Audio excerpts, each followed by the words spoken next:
नया नया वीडियो देखने के लिए power technical Sachin Kushwaha channel को सब्सक्राइब कीजिए।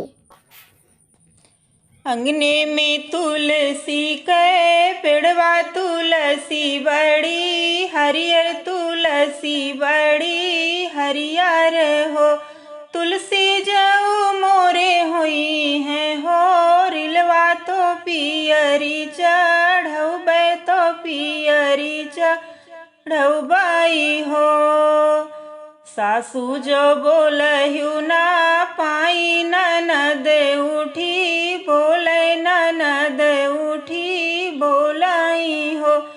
भाभी नैहरे से पियरी मंगाओ तो तुलसी का चढ़ाओ तो तुलसी का चढ़ावाऊ हो। रहिया के जात बटोहिया लगऊ सब भैया लगऊ सब भैयाऊ हो। भैया बाबू आगे खबर जनाओ पियरिया लैके आवे पियरिया लैके आवाई हो। बाबू जो रहले ने सोवत माया रहे जागत माया रहे जागत हो।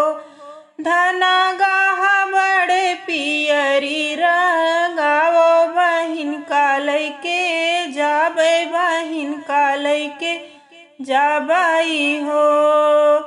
एक गोड़े धैले ओ सरवा दूसर दर वजवा दूसर दर वजवाऊ हो।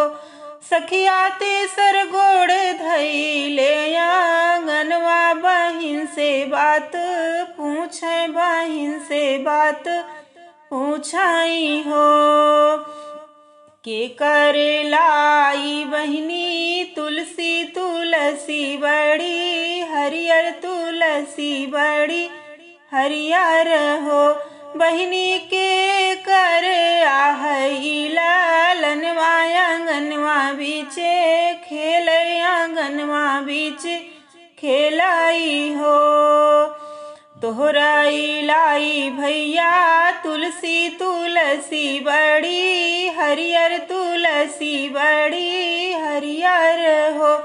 भैया तोहराई आहई भयनवा आंगनवा बीचे खेले आंगनवा बीच खेलाई हो।